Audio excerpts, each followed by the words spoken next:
"You picked the wrong woman to mess with." Those 6 words, spoken calmly in a dark Brooklyn alley, made 7 armed criminals freeze in their tracks. The rain poured down like heaven itself was weeping, but Lieutenant Sarah Mitchell stood perfectly still, water streaming down her face, her hand resting on something in her jacket pocket. The gang leader, a man who had put 12 people in the hospital that year alone, took one look at her eyes and felt something he hadn't experienced in a decade.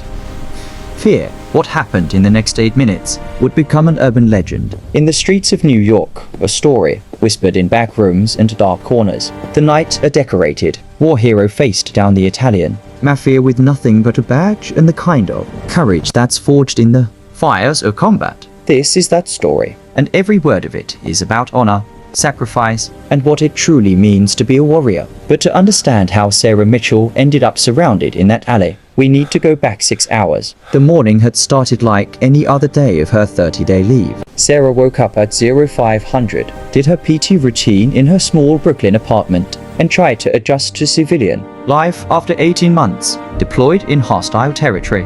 The silence was the hardest part. No mortar fire, no radio chatter, no brothers and sisters in arms watching her 6, just the quiet hum of a city waking up, oblivious to the wars being fought in its name halfway across the world. She had earned this leave. 2 tours in Afghanistan, 3 Purple Hearts, 2 Bronze Stars, a Silver Star for valor after she pulled 4 wounded Marines out of a kill zone while under direct enemy fire. Sarah Mitchell was the kind of soldier they made movies about, except she never wanted the attention. She just wanted to serve, to protect, to make a difference. But that morning, sitting in her kitchen with a cup of black coffee, Sarah felt restless. The transition from warrior to civilian never got easier, no matter how many times she did it. Her body was stateside, but her mind was still in Kandahar, still scanning rooftops for threats, still listening for the whistle of incoming rounds. Her phone buzzed. Text message from her old squad leader, Gunnery Sergeant Mike Torres. "Hey LT, how's the vacation? Bet you miss us already." Sarah smiled and typed back, "Miss you like a hole in the head, Gunny.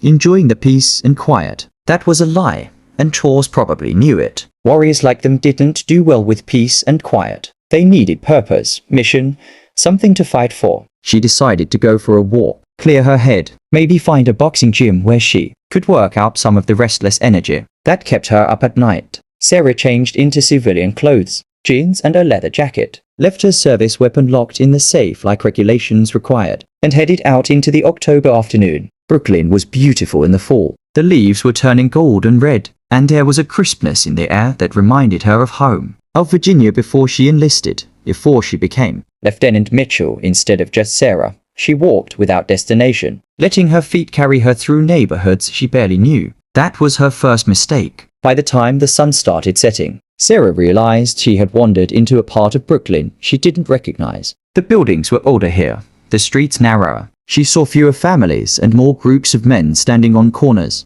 watching her with eyes that calculated value and weakness. She had that same feeling she got on patrol in Afghanistan, that sixth sense that told her she was in Indian country. Sarah wasn't worried. She had dealt with worse than street thugs. But she was smart enough to know that one woman, alone in an unfamiliar neighborhood, at dusk was asking for trouble. She pulled out her phone to call an Uber. No signal. That was when she heard the footsteps behind her. Sarah didn't turn around, didn't speed up. She just kept walking, using the reflection in a shop window to count them. 3 men, no 4. They were following her, matching her pace, keeping about 20 yards back. Professional, organized, not just random muggers. She turned down what she thought was a main street, hoping to find more people, more witnesses. Instead, she found herself in a narrow alley between 2 old brick buildings. Dead end. The realization hit her the same moment she heard the footsteps multiply behind her. Sarah turned to face them. 7 men now, spreading out to block both exits. They wore dark clothes, moved with military-style coordination, and 3 of them had the telltale bulges under their jackets. That meant they were carrying. The leader was tall, maybe 6'4", with slick back hair and a scar running down his left cheek. "Evening, beautiful," he said, his Brooklyn accent thick as concrete. "You look lost." The rain started then, sudden and heavy, like God himself wanted to wash this scene away before it got ugly. Sarah felt the water soak through her jacket, felt it run down her neck, cold as ice. But she didn't move, didn't show fear. She had stared down Taliban fighters hopped up on adrenaline and religious fervor. She had held her ground while buildings exploded around her. 7 street criminals, dangerous as they were, didn't make her pulse spike. "I'm not lost," Sarah said calmly, "and I'm not interested in whatever you're selling." The men laughed. It was the kind of laughter that had probably been the last sound a lot of people heard before things went very, very bad. "Selling." The leader stepped closer. "Sweetheart, we're not selling anything. See, this is our neighborhood, our territory, and you walked into it without paying the toll." Sarah's eyes narrowed. "Toll? That's right. Think of it as insurance, protection money. You give us something valuable. We make sure nothing bad happens to you." He smiled, showing gold teeth. "Or you don't. And well, accidents happen all the time in this part of town." The other 6 men closed in tighter. Sarah could smell cigarette smoke and cheap cologne mixed with the rain. She calculated her options in seconds, the way they taught her at Quantica during her military police training. 7 against 1. 3 armed. Narrow space. No cover. No backup. No weapon. The odds weren't good. But Sarah Mitchell hadn't survived 2 tours in Afghanistan by playing it safe. "Here's what's going to happen," Sarah said, her voice cutting through the rain like a knife. "You're going to step aside and let me walk out of here. Right now. No trouble." The leader's smile vanished. "Is that so? And why exactly would we do that? Because if you don't, you're going to regret it for the rest of your lives." It wasn't a threat. It was a statement of fact, delivered with the absolute confidence of someone who had faced death and walked away. The men sensed it too. Something about this woman wasn't right. She should be terrified, should be begging, should be offering them money or jewelry or anything to make them leave her alone. Instead, she stood there in the pouring rain, relaxed and ready, like a coiled spring waiting to be released. "You got guts, lady. I'll give you that," the leader said. "But guts don't stop bullets, and they definitely don't stop 7 of us." He nodded to his men. "Teach her some manners." The men moved forward. Sarah's hand went to her jacket pocket. Every criminal in that alley tensed, hands reaching for weapons, thinking she was pulling a gun. But what Sarah pulled out wasn't a weapon. It was a leather wallet. She flicked it open with one smooth motion, holding it up so they could all see it clearly despite the rain. The badge gleamed even in the dim light. Gold shield, eagle and anchor emblem. Words that carried weight. "United States Army Military Police. Lieutenant Sarah Mitchell," she said clearly, her voice carrying command. Authority that made men twice her size stop in their tracks. "Military Police Corps. 2 tours Afghanistan. Silver Star recipient. And you just made the biggest mistake of your lives by threatening a federal officer." The effect was instantaneous and electric. The men stumbled backward like she had pulled a grenade instead of a badge. The leader's face went from confident to panicked in half a second. In the criminal underworld, there were rules, lines you didn't cross. Civilians were fair game. Cops could be bought or intimidated. But military personnel, especially decorated combat veterans, that was a whole different level of heat. Attacking a soldier brought federal charges, FBI investigations, media attention, the kind of scrutiny that burned down entire criminal organizations. "Lady, we didn't know. We just thought," the leader stammered. "You thought I was easy prey," Sarah interrupted, stepping forward. The men actually backed up. 7 armed criminals retreating from one unarmed woman with a badge. "You thought you could intimidate me, rob me, maybe worse. But here's what you didn't think about." She pointed at each of them in turn. "I've memorized all your faces, heights, weights, distinguishing features. That scar on your face, that tattoo on your neck, that limp in your left leg. I can describe every single one of you to a sketch artist, and by tomorrow morning, you'll all be wanted for attempted assault on a federal officer." The rain poured down harder, thunder rumbling in the distance like artillery fire. Sarah felt the familiar rush of combat, the clarity that came when everything was on the line. This wasn't Afghanistan, but the principle was the same. Project Strength. Never show weakness. Make the enemy believe you're more dangerous than you actually are. "Unless," Sarah continued, "you walk away right now, disappear, and I forget this ever happened."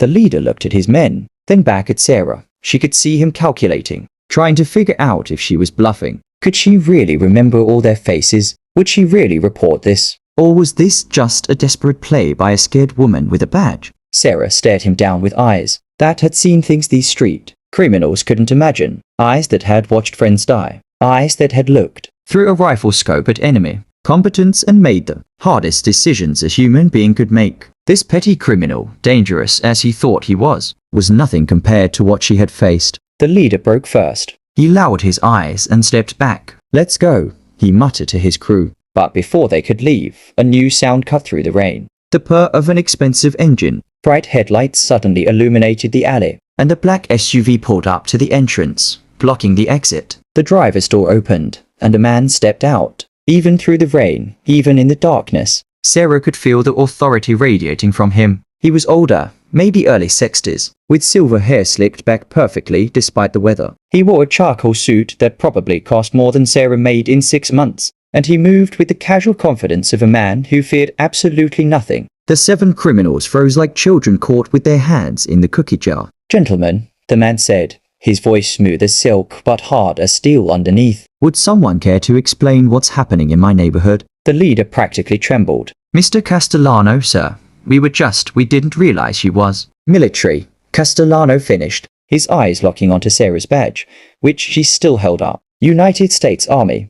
He walked into the alley, rain sliding off his expensive suit like water off a duck's back. "Silver Star. That's for exceptional valor in combat, isn't it, Lieutenant?" Sarah met his gaze steadily. Vincent Castellano. She recognized him from intelligence briefings, from FBI wanted posters she had seen at the MP station. He was the head of one of New York's most powerful crime families, a man who operated in the shadows but wielded influence that reached into every corner of the city. The feds had been trying to build a case against him for 20 years, and now he was standing 10 feet away from her in a rain-soaked alley. "That's correct," Sarah said, not lowering her badge. If anything, this situation had just gotten infinitely more dangerous. Castellano wasn't some street thug. He was a legitimate threat. Smart and ruthless and protected by layers of lawyers and corrupt officials. Castellano studied her for a long moment, his eyes taking in everything. Her stance, her bearing, the way she held herself despite being outnumbered and unarmed. Then he turned to his men.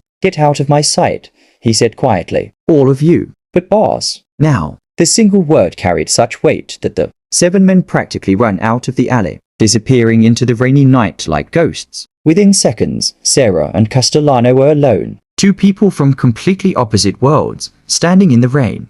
"My sincere apologies, Lieutenant," Castellano said, and there was genuine respect in his voice. "My men acted without authorization. If I had known a decorated war hero was in my territory, this situation would never have occurred." Sarah didn't relax her guard. "Your territory. That's interesting language for an American citizen to use." Castellano smiled slightly. "You're right, of course. Poor choice of words. Let me rephrase. If I had known that someone of your caliber was walking through this neighborhood, I would have ensured your safety personally." "I don't need your protection," Sarah said flatly. "No," Castellano agreed. "I don't suppose you do. A woman who earned a silver star in combat can certainly handle herself." He pulled out a handkerchief and wiped rain from his face. "But humor an old man. My father served in Korea, 38th Infantry Regiment. He came home with nightmares that lasted until the day he died. I learned early what warriors sacrifice for this country." Sarah studied him carefully. This was a predator,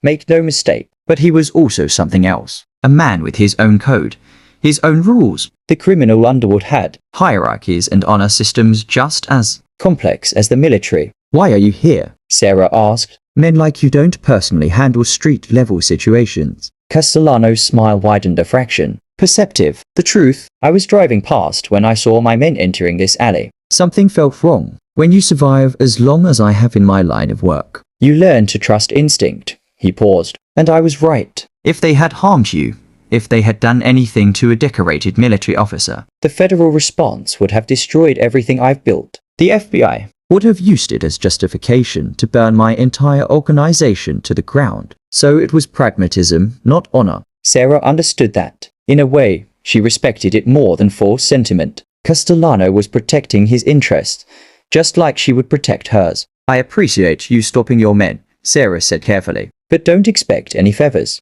If I ever get assigned to investigate your operations, I'll do my job." "I would expect nothing less," Castellano replied. "That's what separates warriors from thugs, Lieutenant. Warriors have principles, codes they live by, oaths they keep even when it costs them. My men, they're just predators looking for easy prey. But you," he gestured at her badge, "you signed up to protect people who will never know your name. You went to war for strangers. That's honor." Thunder crashed overhead, so loud it felt like the sky was splitting open. Sarah held Castellano's gaze. This strange moment of mutual respect between natural enemies. She had heard stories about the old Mafia families, how they operated with their own codes, how they respected certain institutions even while breaking the law. A word of advice, Lieutenant, Castellano continued. Brooklyn at night isn't what it used to be. Even with my influence, there are elements I don't control. Young warriors who don't respect the old ways. If you're going to walk these streets, be armed, be alert. The enemies here don't follow the Geneva Convention. I've survived worse than street crime, Sarah said. I'm sure you have. But in war, you know who your enemy is. They wear uniforms, carry flags, follow some code of combat. Here,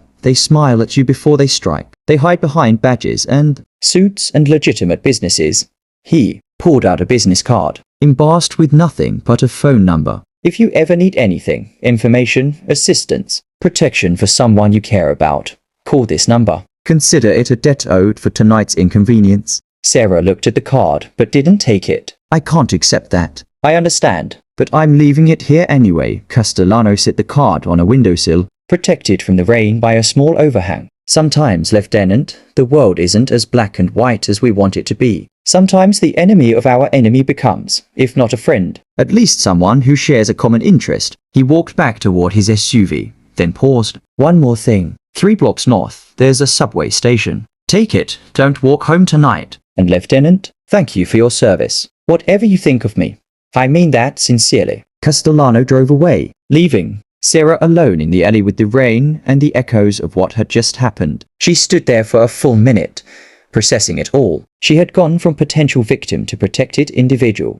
all because of a badge and the respect it commanded even in the darkest corners of society. She looked at the business card on the windowsill. Part of her wanted to leave it there, pretend it didn't exist. But another part, the practical warrior part, picked it up and slipped it into her pocket. Not because she would ever use it, but because intelligence was intelligence. You never knew when information might save lives. Sarah walked out of the alley and headed toward the subway station Castellano had mentioned. The rain continued to pour, washing away the evidence of what had happened, leaving only memory and the weight of a business card in her pocket. Her phone finally got signal. Text from Tors flooded in. LT, you good? Haven't heard from you. Getting worried here. Check in. Sarah, answer your damn phone. She smiled and called him back. He picked up on the first ring. Jesus, Mitchell. I was about to call the MPs to track you down. You okay? Yeah. Gunny, just took a walk. Ended up in an interesting part of town. Define interesting. Sarah looked back at the alley. Now just a dark space between buildings, giving no hint of the confrontation that had taken place there. The kind of interesting that reminds you why we wear the uniform. That good, huh? Something like that. Hey Gunny, you remember that thing you always said about how our real job isn't fighting wars? It's standing between chaos and innocent people. Yeah, I remember. Why? Just thinking about it, about how that doesn't stop just because we're stateside. Tors was quiet for a moment. You running into trouble out there, nothing I couldn't handle. But it reminded me that being a warrior isn't about where you are. It's about who you are. Damn right. Elsie, damn right. They talked for a few more minutes. The easy conversation of soldiers who had bled together, who trusted each other with their lives. When Sarah finally hung up, she felt better, grounded, connected to her purpose again. She rode the subway home, watching the city flash by through rain-streaked windows. All these people, living their lives, completely unaware of the wars being fought in the shadows, the criminal empires, the federal investigations, the endless struggle between order and chaos. But Sarah knew. She had always known. That was the burden warriors carried. The knowledge that safety was an illusion, maintained by men and women willing to stand watch while others slept. When she got back to her apartment, Sarah locked the door, set the security system, and sat down with her service weapon, field stripping and cleaning it even though it didn't need it. The ritual was calming, familiar. Each piece had a purpose, a function, just like she did. Her phone buzzed one more time. Unknown number. This is Castellano. The card I gave you has been activated. If you ever need it, day or night, it will be answered. Stay safe, Lieutenant. The city needs warriors like you. Sarah deleted the message but kept the card. Tomorrow, she would think about what to do with it. Maybe report the encounter to her command. Maybe not. For now, she just needed to rest, to let the adrenaline fade, to prepare for whatever came next, because something would come next. It always did. That was the life she had chosen. Not the easy path, not the safe one, but the one that mattered, the one that made a difference. Sarah Mitchell, Lieutenant, United States Army, Silver Star recipient, warrior and protector, closed her eyes and let sleep take her. And for the first time in months, she didn't dream of Afghanistan. She dreamed of home, of purpose, of standing tall in the face of darkness. Because that's what warriors do. They stand. Thank you for being part of the Silent Warriors family. If Lieutenant Sarah Mitchell's story of courage, honor, and unshakable warrior spirit moved you today, please hit that like button and help us honor all who serve. Subscribe to Silent Warriors for more incredible true stories of American heroes. And drop a comment below telling us what you would have done in that Brooklyn alley. Share this video with fellow veterans and patriots who understand what it means to stand tall against impossible odds. Your support helps us keep sharing these powerful stories. God bless our troops. God bless America. And remember, warriors never stop fighting for what's right. See you in the next story. Stay strong.